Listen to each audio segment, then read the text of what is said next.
about this super exciting topic. I'm giving the stage to Ιλάν. Let's start with you. And maybe you can give us a short presentation of your practices and how you work with AI. Sure. Thank you for the invitation. Well, as Linda said, I'm a comics artist, and I've been doing research around comics since the last 7 years. I'm particularly interested in the ways that the comics industry have been changing, mutating through the new digital tools that have been integrated in its pipeline, machine learning technologies, financial technologies, how these have, I think, a tremendous impact in the ways that comics artists work, comics publisher organize their activities, etc. So I've been trying to do this both in theory, like with peer-reviewed papers and publications, and by way of artistic practice through like comic books, commission curatorial projects, and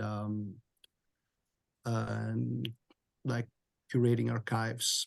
So I started working with synthetic comics in 2020. So synthetic comics are actually, just for the introduction for the public, are comics that are generated, modified, or manipulated in a highly automated manner by way of machine learning and generative algorithms. Their forms, their material qualities, and their operations are often delegated to technical systems that are programmed to generate a supply of unique outputs based on large annotated data sets, right? And so computation is an important aspect of the production and fundamental for understanding them. So it's not just a way to produce them, it's a way that it has an impact in the way they are also like read and circulated online. And what is special with AI comics is that the informatization of the comics industry started actually didn't start with corporations and platforms, but it started from the readers themselves. A global class of comics fans that is behind the massive accelerated digitizations of millions of comic book pages in different formats, mostly from Japanese manga comics to addressing Western markets. But also these forces can also be observed in the US comics industry.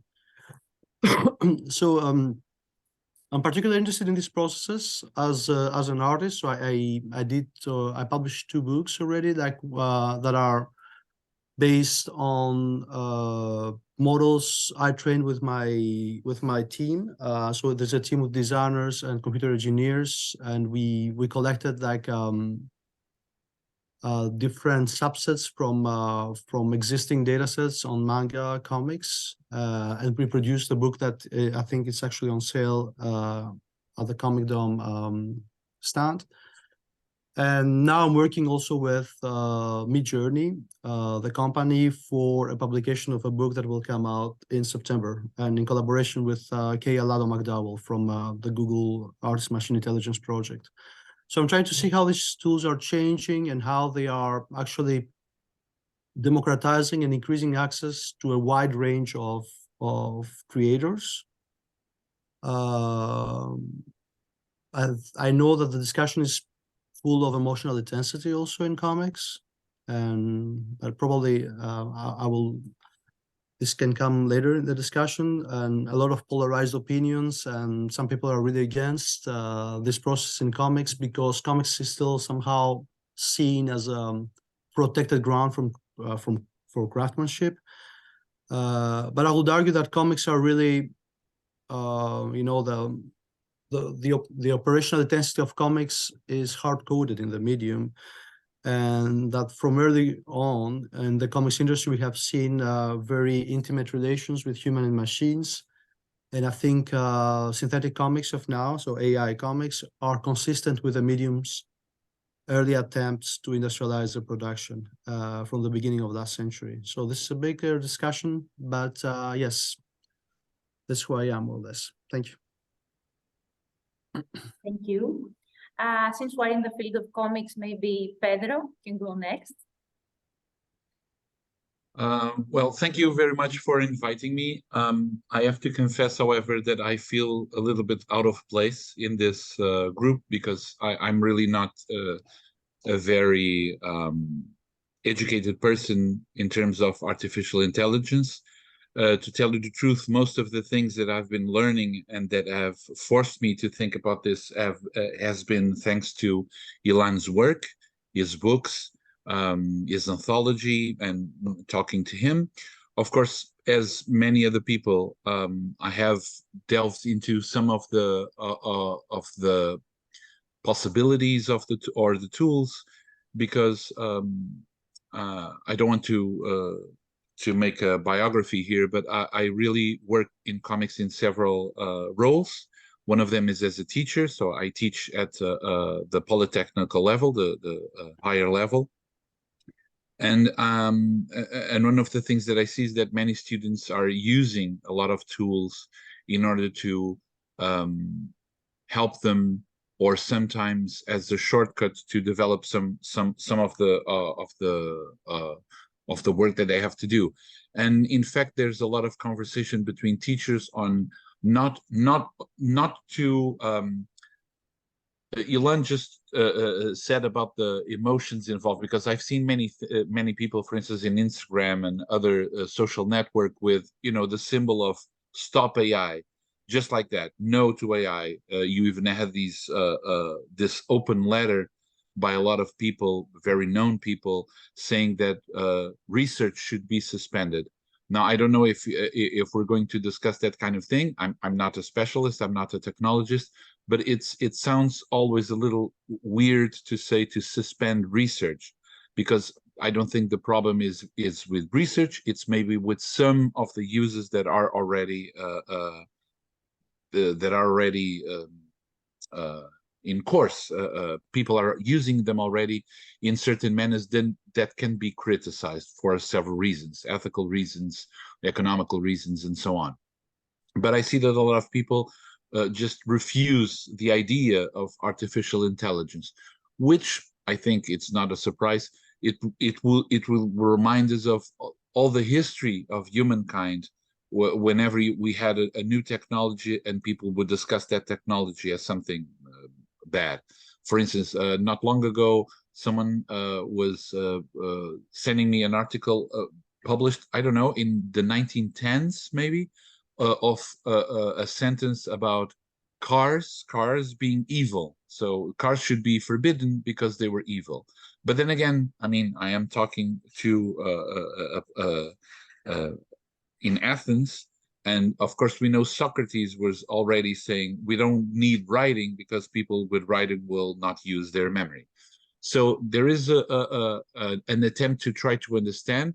I guess it's a little late in for us teachers, but we're trying to understand how to use it in a positive manner. And as I said, I have also used ChatGPT and Midjourney in a very banal way, just to understand the tools work. I have checked a few things related to comics. So it is fascinating, but I have to confess that I am mostly ignorant about the things. It's really overwhelming than to say that I have a specific idea of, well, not solutions, but even of how to start the thing. So it's very stimulating in a way. Sorry, I don't know if I answered anything, just talking. I think you raised a lot of issues that we would like to discuss today, and many more. I'm giving the stage to Kyriaki, who is working a lot with AI and technology in her artistic practice. So we're getting your intro to Kyriaki, and then maybe we can start this discussion initiated by Pedro and all these interesting topics that you mentioned in education and art. And we can go. Kyriaki? Hi, everyone. It's nice to be part of this discussion. Thank you, Illustra Days, for the short intro. I'm gonna just do a brief intro about how I work. I'm an artist. I'm working with different media. I don't really like labels, so I won't describe myself as a specific genre of artists, let's say. But the thing that I have been focusing in almost for 10 years now is the way that technology impacts our everyday life, our perception, the perception of ourselves, our natural and non-natural environments. And I'm also very much interested in our relations with other than human entities, as, for example, machines as well. I have been looking into algorithms and the way that we get related with them since almost 2013, with a work that was called Deletion Process Only You Can See My History, which was also published in Leonardo Journal of MIT. I guess that part of the reason why I'm also very much interested in these kind of questions that touch on also existential parts of technology is because of my dual background, let's say. So I'm both a trained artist in fine and digital arts, but at the same time, I have been studying cultural and social anthropology. So maybe this is also the reason why I'm looking into these matters with a very, very specific approach. In the last few years, I have been looking into machine vision algorithms, neural networks, voice interfaces, and how these kind of algorithms are being trained. And many times I get to discuss or to collaborate with scholars that they are, or researchers that they are also looking into this kind of matters. I have been playing around with both the image generative tools that we have all experienced in the last few months, and also with the text generating tools as well. Right now, I'm showing a work that is actually based on image generative tools at EMST, in the National Museum of Contemporary Art here in Athens. And I'm really interested in opening this discussion about, if that's art or not, and how the artist is involved in the process, but also if it's threatened, because the big discussion, at least in the part of the fine arts right now, is like, we are threatened by that and what we are going to do, and also all the ethical parts, which are also very, very much interesting about, copyrights and all this discussion, which I guess that we are going also probably to going to touch. So yeah, thank you, and I'm looking forward to the discussion. Thank you, Kyriaki. Thank you, Kyriaki. I like the question that you set up. Is this art? And I really would like to give the stage to all of you and take an answer on that. Starting with you, since you posed the question. So, I mean, first of all, I'm not sure that we need to bother with this question, to be honest with you. I mean, this question has been around since art has been around. I'm thinking of Marcel Duchamp and ready-mades. For example, was this art? The same question comes again and again, and I'm now I'm laughing a little bit because I'm smiling, because I'm thinking, like, last week I saw a post on EMST Facebook account, and they have shared an image of the work that I mentioned before, the work that I've done with these tools. And it's about love and the way love is represented nowadays online, right? So they shared an image, and I read the comments, one of the comments, and it was like a person saying, "Is that even art? I mean, the artist did not, she hasn't even done it herself. It's just a machine, and I don't really understand what's the use of it," right? I don't really get bothered by that comment. I think that if you really want to see and understand the imagery, but also the ways that some artists are using or are commenting or are approaching artificial intelligence in their work, this is the important part for me. And this is also the part to open up a discussion about these technologies and the way that we relate with them. So I wouldn't focus on the question, is this art? But I would rather focus on how is our relation to these kind of technologies as creators, but also as audience. Thank you. I don't know if I answered the question or I just put another question. Like, for example, in your artistic practice, what part does this the machines and AI take? I mean, it's your last artworks.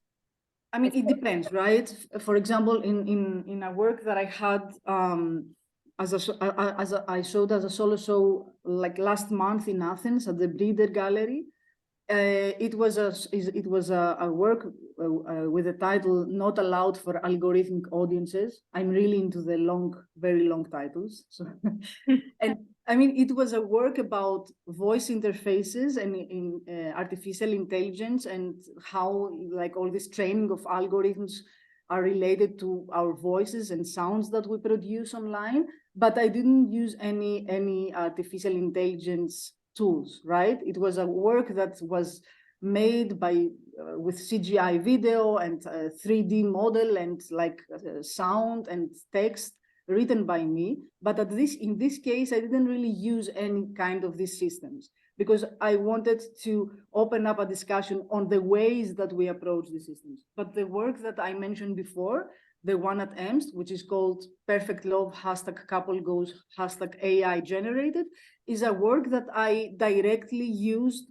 Midjourney and DALL-E in order to produce very specific images, in order also to juxtapose these two data sets of love, images that I have gathered, I scrapped with custom-made algorithm from the Instagram, under the #CoupleGoals, and how the algorithm, the Midjourney or DALL-E algorithm would then synthesize and create these images of love in a way. So for me, it was a way to put together two different data sets of love that eventually the one posted by the users is actually feeding the latter, namely the systems such as DALL-E or Midjourney. So for me, it's of course the tool there, but it's also the questions that this kind of tools bring into the discussion, which I found very important and timely for various reasons, as also Pedro just mentioned. So yeah, I'm using these media in different ways, mostly by letting the narrative that I want to introduce to dictate me the media and the ways that I'm gonna relate with each medium.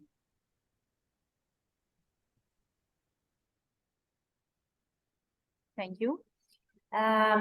Ιλάν, what's your view on this eternal question? Is this art or not?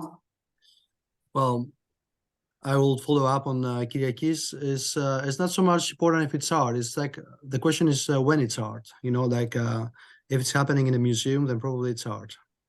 Is it good art or bad art? This is another question that has to do with taste, with the social appreciations, with education, but when it's art, if it's in a comic book, well, then it's a comic. You know, it's not so important to see like who did all the work. I mean, of course, yes, these are just extra layers to understand the work and to better appreciate it. But it's not a question about ontological status of these works. Is this or it isn't? You know, I think it's especially for comics, and this is where probably I will fork a bit from Kyriakis' description. You know, comics have always been about you know, like it has always been an industry actually. So I'm thinking from, you know, like the production of mainstream comics is driven by the standardization and the best practices for the transformation of craft into a mass product.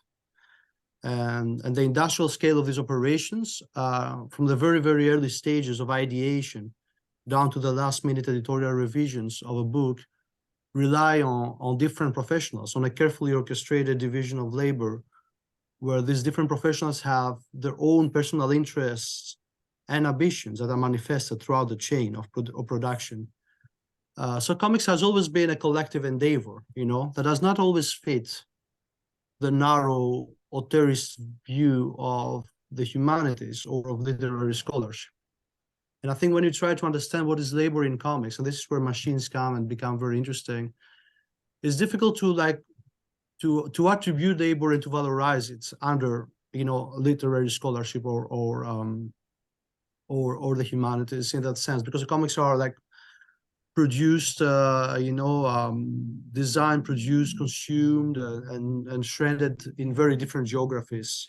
And the fact that comics is a collective endeavor, and here it's human machinic also, like since ever. So let's say, for example, you know, like their operation, the production depended always on sets of small different operations, you know, like discrete, decentralized, and relatively asynchronous. You know, like comics are penciled, inked, lettered, colored, scripted, laid out, etc., etc. You know, from different people, and always with technology that evolved, with techniques that evolved symbiotically alongside the development of printing, communication, distribution, technologies, and logistics. So the comics artists have always been working with machines from the beginning of the century, even before the advent of digital computers. The comics industry should be understood in a sense as a computational technology, because all these operations, I think, they should be understood in terms of a computation as any set of a process that obeys discretely rules and consists of operations in the transformation of information. And this is what comics. So how do you take a basic script and then you transform it into a mass product, right? So the question to the response to the question, when is art? Is it art? It's like, I think when something is occurring in this context, either institutional context, museums, publishers, or production context, an industrial process, a studio with assistants and different specialists, then it's art. That's very, very easy. Is it good art or bad art? I think it's a totally different discussion, but I will not go very, you know, very far in that. So I'll probably start reading only the telltale signs of an operational intensity to describe this as art or not. Thank you. Pedro, you're also wearing many different hats when it comes to the industry. So we'd really love to hear, how do you see AI and technology changing the way we produce and we perceive art? And also answering the same questions as Kyriaki and Ιλάν from your side. Well, actually, I am much better organized when I write, because when I'm talking, of course, that I will remember, I tend to not be able to speak in a, you know, in a linear route, but I will try to address this question. Actually, I would start by saying that, and as a teacher of arts-related subjects, and I've taught at least twice art history. My problem with that question, it's when it's a question. It should not be a question. It should be a philosophical problem, because a question implies that you have an answer, right? What time is it? You have an answer. What color is this? Maybe you have an answer. Of course, you can discuss a lot of things about those answers, perception, individual, etc. However, a question such as this, is this art, is not a question. You will never have an answer for this. And you can read 100 years, for 100 years, everything that has been written, and you will never have an answer. It's a philosophical problem, which means that that question will lead to another question. An interesting thing, however, is that it's a question or a problem that you have to ask. And then you start to think about it. And the more you think about it, the more you research about it, the more you understand that it's really impossible to answer, but you know why, because there's no one definition. So, of course, as Ιλάν said, if we go to an institutional theory of art, you can use a lot of the institutional powers that decide that it's art. If you go to an impressionistic agenda, you say, this is what I like. You know, that famous American sentence, I may not know what art is, but I know what I like. But I would ask you this, and relating this to art, and which is a little different from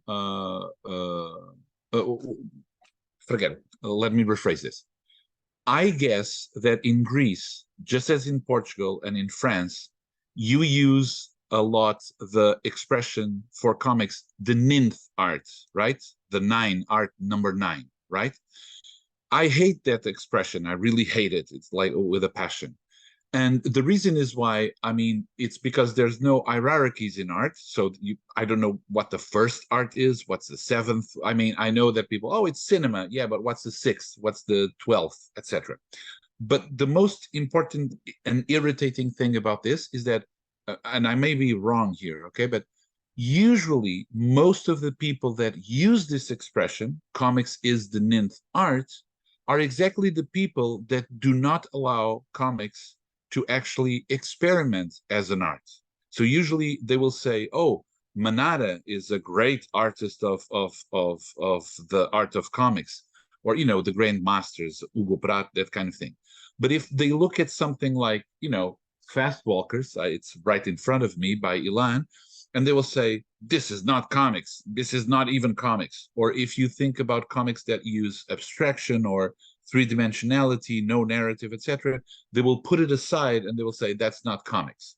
So it's a little bit paradoxical that using that expression means exactly to close the possibilities of comics to experiment in whatever direction they want, including sometimes imitating or following experimentations that have happened already in other art forms, you know, from conceptual art to performance or whatever.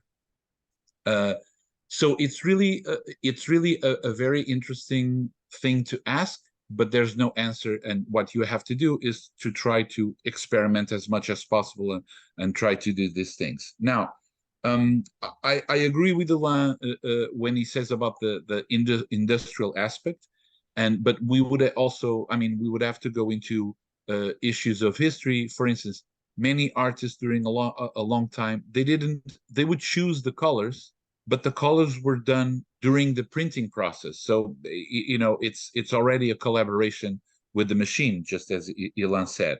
And today, in some areas, many people are creating not comics per se, but IPs, you know, intellectual properties to be used there then immediately as something else. For instance, an incredible example of this, I don't know if many people are familiar with this, it's Mark Millar. Mark Millar is a big mainstream writer of comics. He wrote for superhero comics for a long time, Marvel, DC, etc.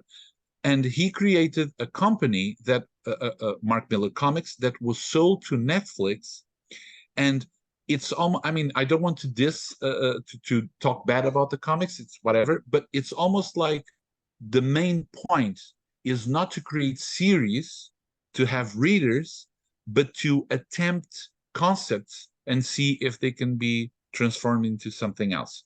So here we have already something that it's really strange, like creating automatically intellectual properties to be used to something else, just as we see, because, you know, capitalism discovered that comics are good for creating cinema, so they started picking up everything. So get ready for Fast Walkers with Vin Diesel in 2 years, probably. Anyway, but so the auteur theory came really late in comics. I am a little bit conservative, so I still believe in comics as a possible place for personal expression, poetry, etc. And one of the things that I'm learning a lot with Ilan's work, because Ilan's work is really, it's very different from many other things that we see. I mean, there's many books being done by Midjourney. I myself did a 2-page comic using Midjourney, but it just proved that I'm not an artist. Not an artist in the sense of creating images, but in the terms of concept. So what I did was really, it's really bad. But I had to do it in order to understand how it worked. I mean, we can talk about the positive, or well, the possibilities of what you can do in a moment.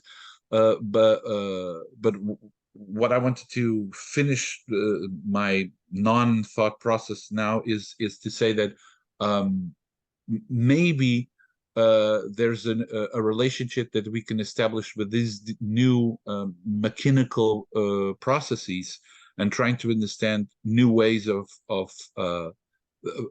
thinking the poetics of comics.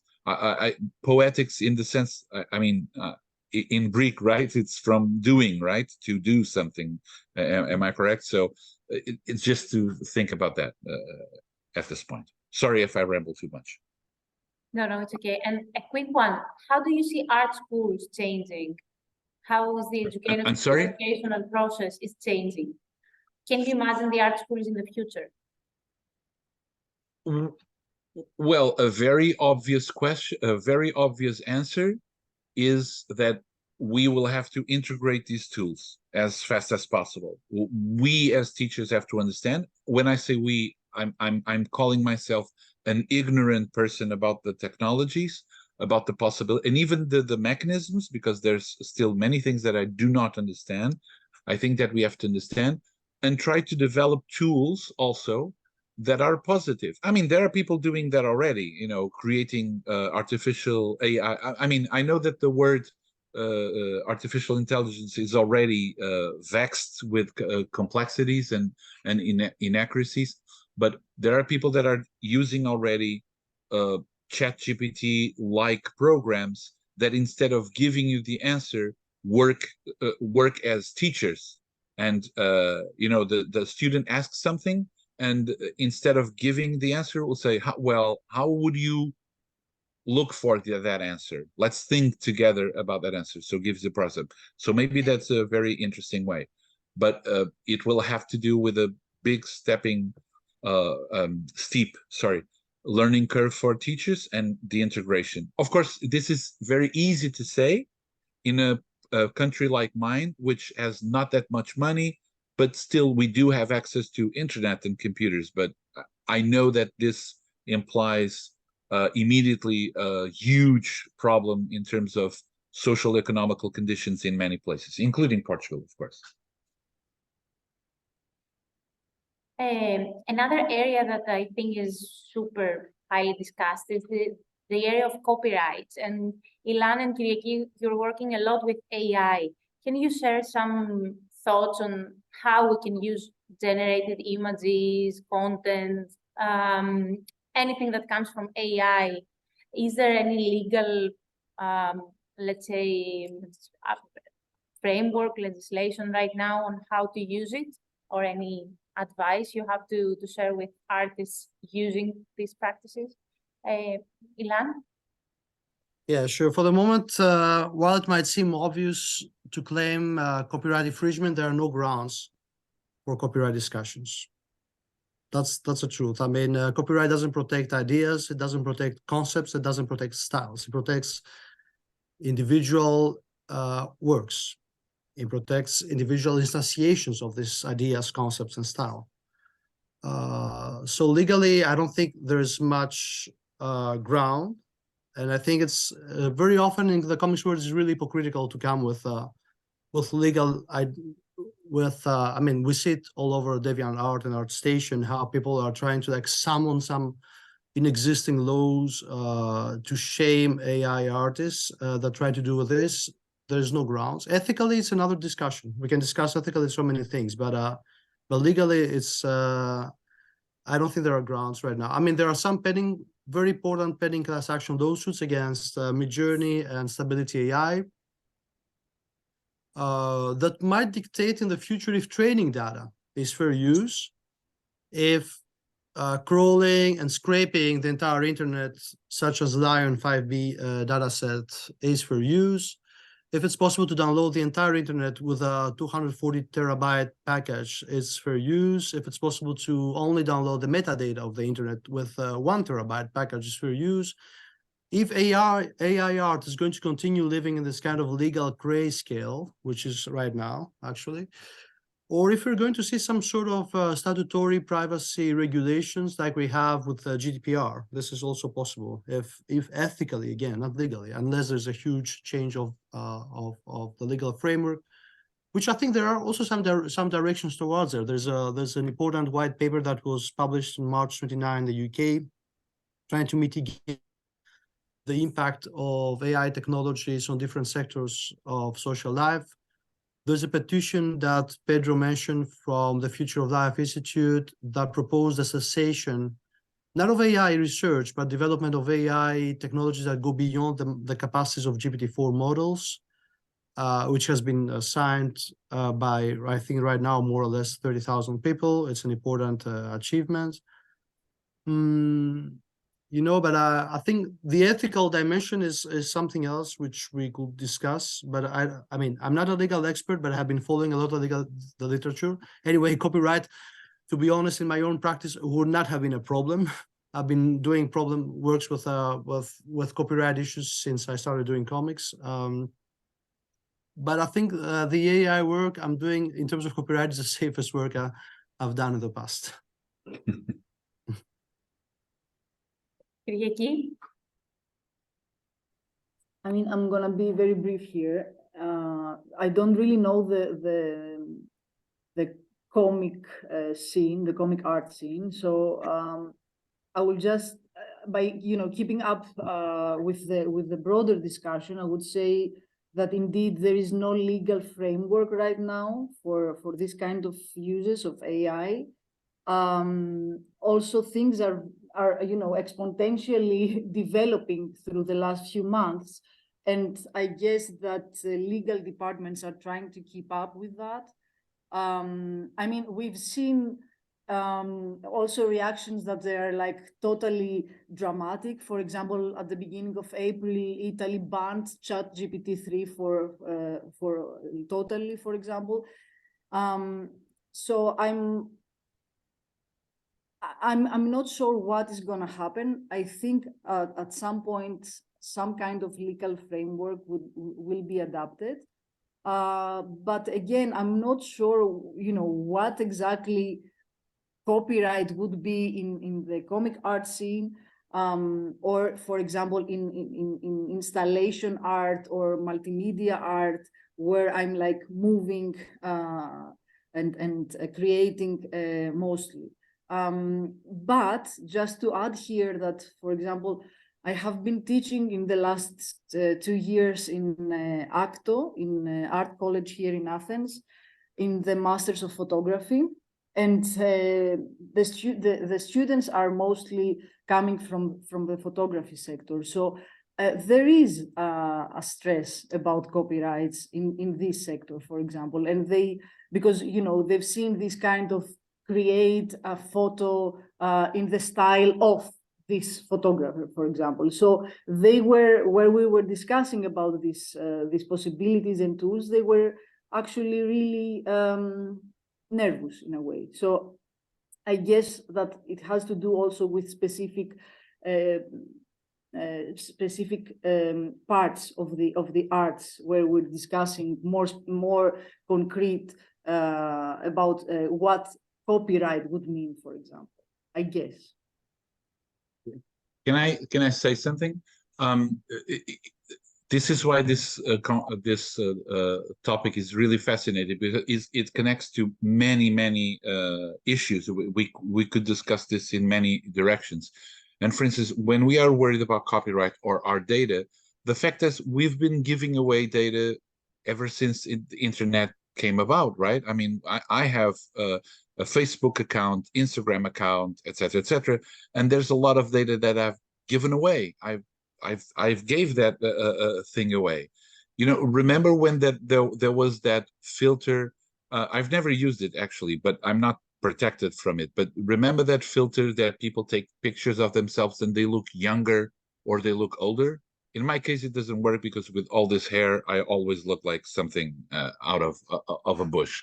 But in any case, when people use that, it's funny because, hey, look, it's me younger, it's me older. But what people are giving is giving away biometrical data. Of course, that doesn't mean, you know, usually the fantasy is, oh, they will steal my face and then there's a robot. It's not that, but you're giving biometric data that is feeding into huge databases that then may be used for ends that you probably would not agree with.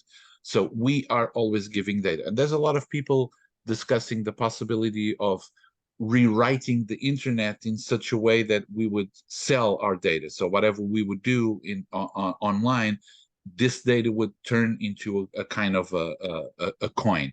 No, I will not talk about Bitcoin, don't worry. But there's a lot of issues that could be discussed. And for instance, that letter, I mean, this is a joke. This is a joke, okay? But when I heard about those people, people sign, and usually people would end that story with, even Elon Musk wrote that, signed that letter. And I said, well, if Elon Musk wrote that, then I'm against it. You know, because why should I listen to Elon Musk? There's a lot of things in his practices and in his personality that I really do not appreciate, and I disagree with. But then again, this is a joke because I cannot throw away the baby with the water, with the bath water, right? But you know, it raises too many questions to be complete about. Just to add something very quickly on what Pedro said, I mean, not only the fact that Elon Musk signed that, but I'm also a little bit preoccupied by the fact that this letter came out of the Future of Humanity Institute, because also I have some big objections with their work, for example. Yep. So, I mean, you know, it's a nice title, like, you know, sightings, and it's very important. People decided to sign all together against the whatever, but we have to be also a bit, you know, curious to see also behind the title and understand how some things are really working, and what does this mean in terms of the AI and the research in general. Only that small comment. Thank you. Just to add also that besides the petition of the Future of Life Institute, Elon Musk announced starting a new business about AI like the week after after he signed the petition. Exactly. I mean, you know, it's quite easy to see how AI may be used in you know, the usual capitalistic ways, right? For instance, I will guess that most of the people that are listening to us all agree that representation is necessary, diversity is necessary, but a business will see, yes, representation is necessary. How about if I develop a kind of some kind of storytelling that will use the data from the user, and they can adapt whatever I have to offer to their own, you know, I will see a movie, I don't know, Spider-Man, but I will choose, okay, this time I don't want Peter Parker, I want Spider-Man to be a woman of color, because this is what I want to see represented. So, and the AI will use everything, rearrange everything, and return this.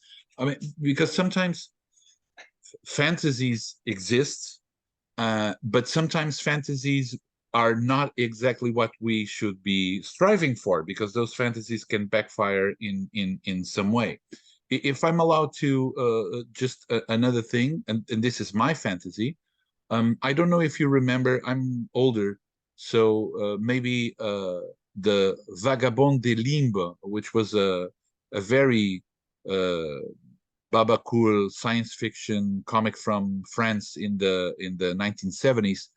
There was this character that he would dream, and he would record his dreams, And when he wakes up, he would rewatch his dreams. So this is something that I saw when I was a kid, and ever since, I mean, I'm a script, I write scripts for comics and also sometimes cinema and animation. So one of the things that I do is when I'm writing, I'm of course visualizing, or I'm doing an exercise of visualizing things before writing. Of course, if someone told me, hey, look, I will give you a machine that I will put in your head, and you don't need artists, you don't need directors, you don't need actors, you just have to think hard, and you can visualize, and you know, you have a CD, or what, now there's not even that, it's just it's not immaterial, but it's files. I would probably say, great, now I can be the director or the artist that I want, and I don't have to deal with pesky collaborators, you know, I can dispense them with. But is that a good thing? That is a good question. For instance, I have a huge pleasure in co-creating and having the surprise of watching another person thinking. Do I agree with everything? No. Does sometimes my ego come up, and I would like to control more that person? Of course, I'm not a good person, so of course that I would like to manipulate that person into this is not what I wanted. But because I'm collaborating with another human being, there's that surprise. But the truth is that fantasy exists, you know, if I could project it immediately. But then I can ask, would that be a good thing? Is it a good thing to have everyone to be able to spout whatever they think? You know, it leads to other problems and dimensions of problems.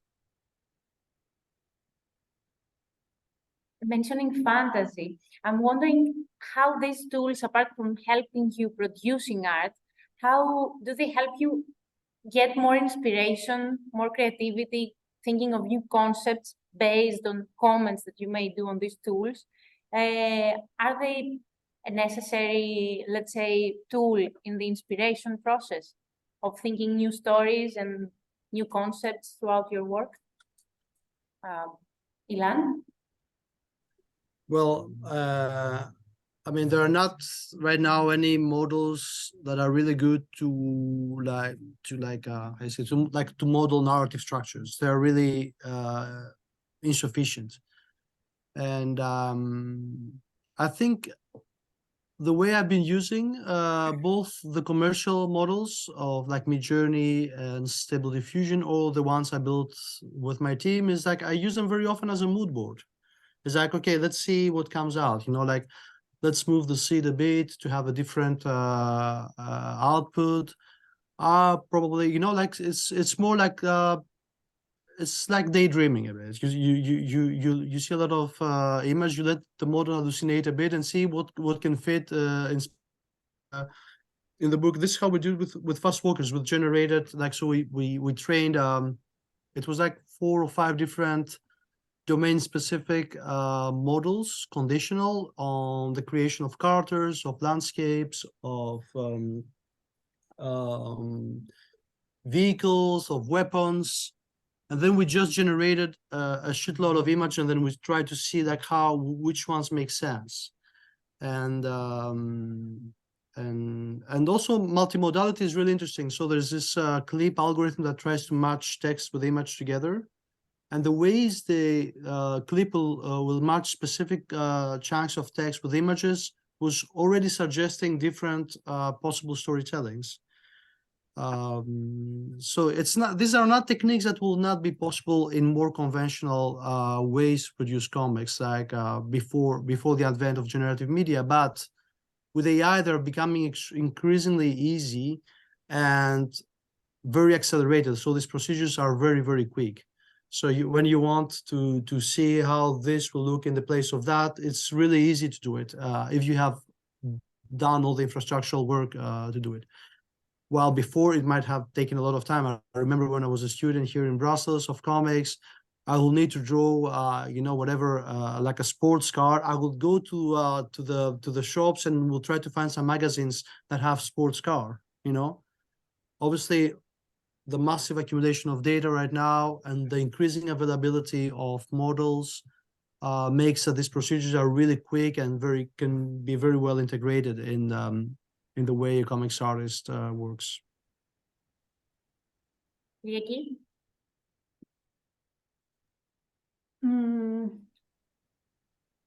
I would say that sometimes I might have used that as a, you know, as a way to explore things faster, as Ιλάν said,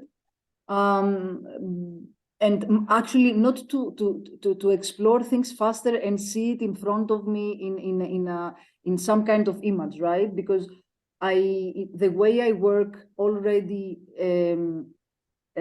includes this kind of daydreaming. So I'm used to use my mind, my brain in this way.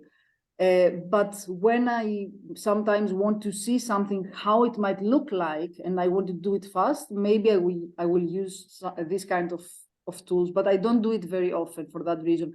But for example, talking with friends from other art fields, for example, a friend of mine, he's a director or a director of photography. He was telling me the same thing as Ιλάν said. He's like doing some very fast storyboards by using this kind of tools. So yeah, I guess speed is certainly a factor here. Pedro? Well, when I hear people talking about the use of these kind of tools as tools, I don't see it as much different as many other processes that have been used historically. Even for writing, you had cut-ups, right? By William S. Burroughs, you would cut the news, or you have the techniques from Oulipo, or using tarot cards to, you know, generate ideas, etc.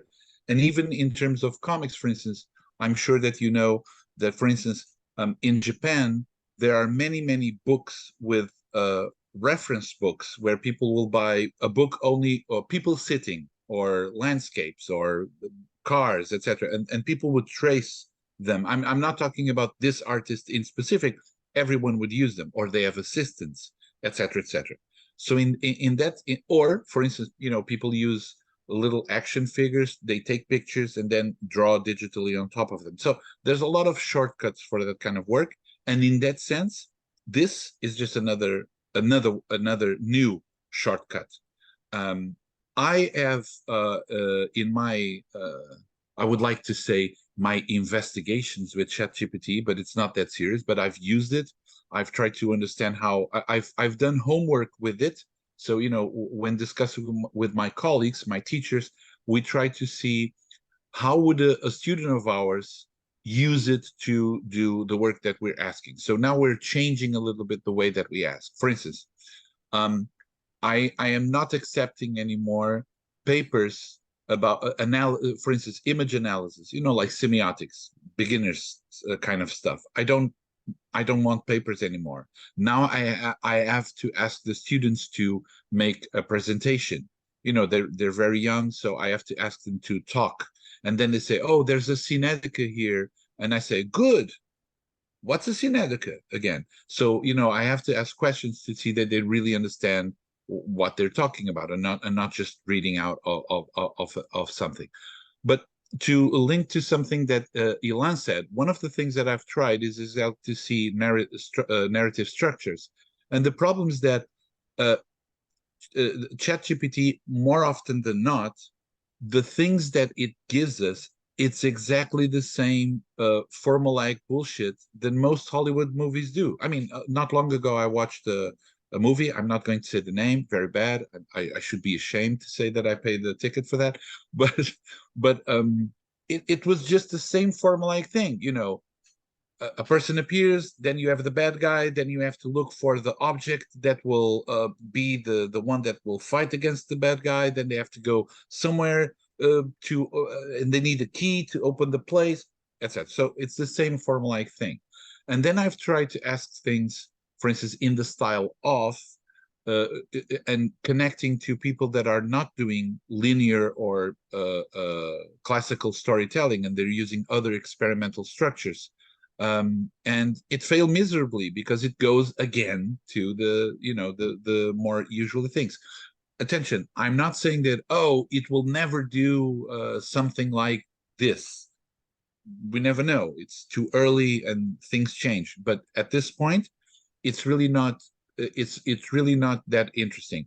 So if you're looking for formulaic things, it helps. It really helps because it gives you immediately the structure that you need. How do I solve this? But if it's for something slightly different, more, I don't want to say this, but more beautiful, more poetical, I don't know exactly the word to use, more surprising from a human perspective. I mean, because we've been using the same structure since always, right? Since Aristotle. I mean, I teach narrative structures, and the only book that I ask my students to read is the Poetics, because it's everything there. Then we have to read things that are completely different. But no, I'm not going to ask them to read all of those books from Hollywood gurus, McKee, etc., because it's always the same thing. So ChatGPT is giving that out. But then again, maybe that has also to do, and I'm sorry because I don't understand anything about technology, but maybe it has to do with the fact that it's using all the data, the data set that is freely available in all the internet, right? So if we were able, as Ιλάν is doing, curating the data set in a specific way, then maybe we'll have something different. For instance, this is a good metaphor. We are teaching cars to drive by themselves, right? And we have to teach them. So imagine that I, Pedro, I am teaching a car how to drive like me. It's going to be really, really bad out there because I'm not a good driver. So, you have to be careful or specific. Careful, maybe not a good word. To be specific on the kind of things that you're teaching. Maybe, I don't know.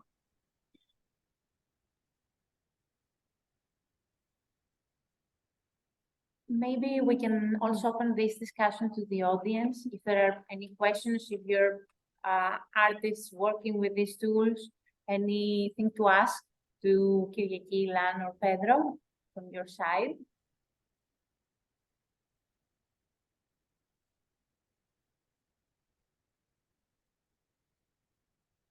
Can we see the audience as well? I don't think that's possible. Mm. I'm not sure if we can do it with a technician. Let us know if you can hear them. Can you hear me? You can hear them? Barely.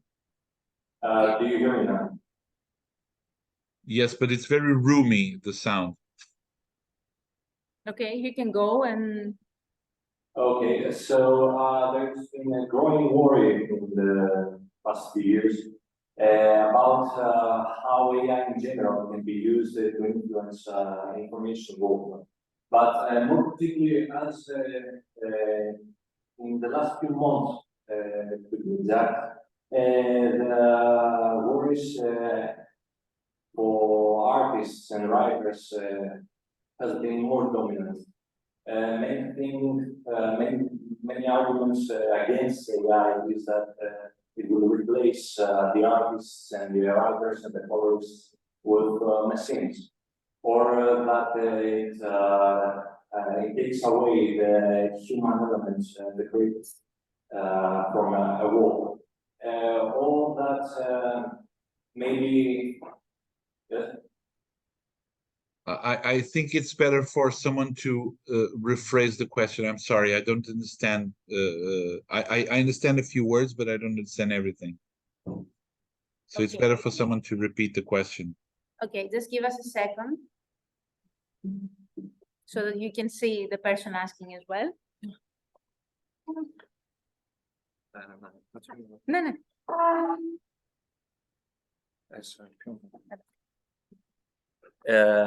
There are many worries about artists in particular in the last months about how AI will replace artists and writers and colorists with machines, or how it diminishes the human element. Another argument that I hear often is that it will force artists to be dependent on AI, thus diminishing their creativity and their talent. What is your opinion on that? Ιλάν. Yeah, sure. Artists have been depending on many things throughout, I mean, at least throughout the history of comics. They have always been depending on publishers, on markets, on readership, on capitalism. So trying to debate if artists are more or less independent with these tools or without them is a moot question. Doesn't make sense. So I think just to understand, like when people are at least in the comics world so against these tools, they are not against these tools. They're against capitalism.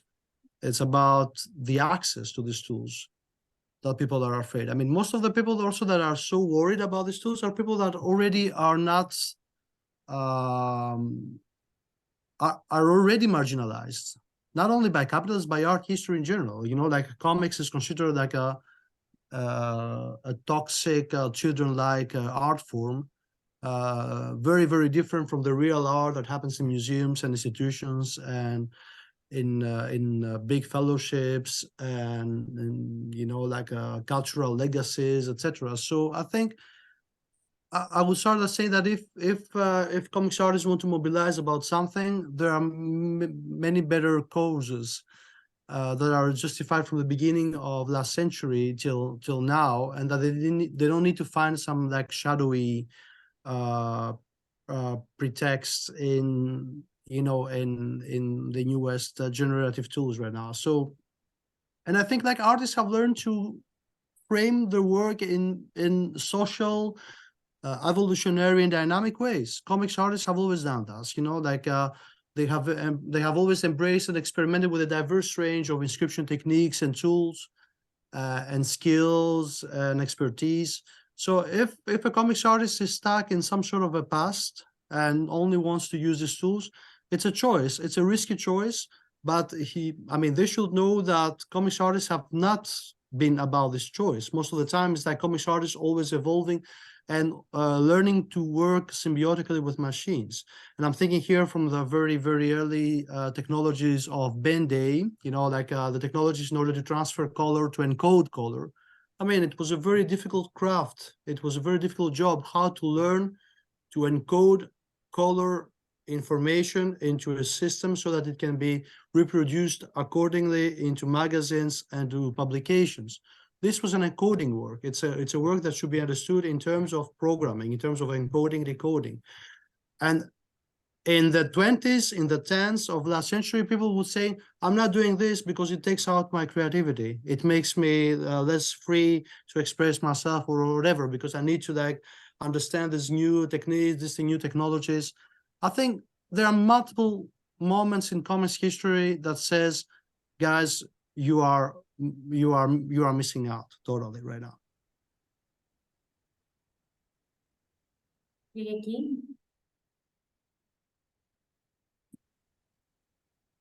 Again, I'm gonna just talk about the more concrete field I'm active, right? Up until now, I don't feel that there is a threat from this kind of generative tools, because I do think that there are certain procedures and processes that they are happening during the creative process that they cannot really be generated by these tools, at least until now. So I rather consider these as a complementary part of a processes if someone chooses to do so. But I wouldn't feel that they are here in order to, you know, to make me less creative or steal my imagination or you know, make me produce something that is boring or mundane. I think it's a matter of decision how and if you're going to include it in your practice. And yeah, of course, things are escalating in the last few months, and I think we are going to see even more interesting things happening. But I think artists through the years have proved that they can, you know, use the tools and also go into different ways to use these tools for their own creativity processes, and sometimes in ways that you wouldn't expect them to, that they also change and, you know, maybe I'm missing the word in English right now, but they are finding new ways to use these kind of tools that maybe also lead to other results that they are sort of disrupting in a way, or this is not the right word, but I think you got the point. Pedro? You know, sometimes I like to be a contrarian and try to do humor with these situations. So I'm going to talk about something that is completely, it's not off topic, but it's interesting because I was in a discussion not long ago and someone was discussing, oh, this is horrible. It was a teacher. And the person was saying, this is horrible because we are going to be replaced. And then I asked that person, why are you worried about that now?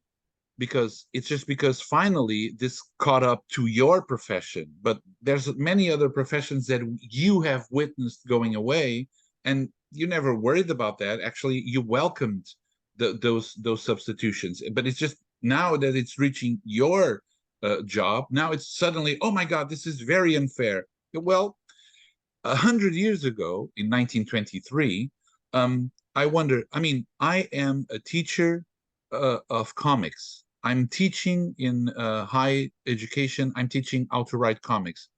How bourgeois is that? I mean, 100 years ago, I would be working on a factory. I come from a rural family. I'm the first person that goes to university. So, you know, things have improved a lot.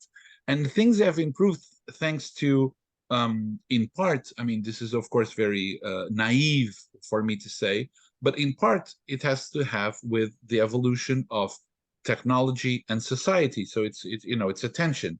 And of course, there are people that have suffered more and people that have been, you know, well connected and comfortable. But in overall, and this is probably a right-wing view, is that things have improved generally. But of course, some can say, are you sure? Because look at these other countries and look at these other societies that they're actually worse for your comfort. I mean, thanks, I have, you know, a petrol-based shirt and a good telephone and a tablet and this computer and this Zoom connection, thanks to something that is probably that I don't want to think about human misery. So it's really a way, I think that, you know, to have a alluded attitude, saying no to this technology, is a little naive. It's also naive to say, yeah, this is the future of democratization and we will be better. It's really something that we always have to negotiate. We have to be attentive, be critical, use our critical thinking, and try to see how can we navigate this to the betterment of most people. So yeah, there are artists that will suffer with this probably, and it's our responsibility not to accept how to the use of certain things. Maybe to, you know, demand people to ask for human artists. But then again, it has to do with basically with capitalism. It's the structure of capitalism that forces that, because people want to lower what they spend in order to keep more capital. And the artists themselves probably do that in many aspects of their lives. I do that. I try to look for shortcuts and cheaper things, etc. Even so, are we willing to pay more if we know that more is going to be returned? I mean, I don't want to go fully into an economical things, but you know, Portugal and Greece have a lot of in common. For some reason, we're known as pigs with other countries. But for instance, you know that there are countries where you ask people, are you willing to pay more taxes if you know that you will have something more in return? And people say yes, but usually I guess the Greek people are, it's just like Portuguese, are you out of a mind? I don't want to spend more money, because we don't have that much, we don't have that money. So it's really an issue of the economical system or the financial system more than the specific artist that, oh, I don't have this gig because someone else is using the Midjourney program. Thank you, Pedro. I'm a bit conscious of time, so is there any last question for the panel, or else we have to say goodbye for now? I think no. From our side, we'd like to thank you very, very much for talking with us and sharing your insights about this topic that really interests both festivals and I think the entire art industry. It was a pleasure meeting you, Pedro, Ιλάν, and Kyriaki. I don't know if you have any last comments from your side. Well, I just, you all speak Greek, right? So Yes. thank you. I want to thank everyone for accommodating me in talking in English, and I'm sorry. I'm sure that in our natural languages, things would be another. Thank you very much for your invitation. Thank you. Thank you. Thank you, guys. Bye-bye. Thank you. Bye. Thank you for Bye. joining us. Bye. Thank you. Ευχαριστώ.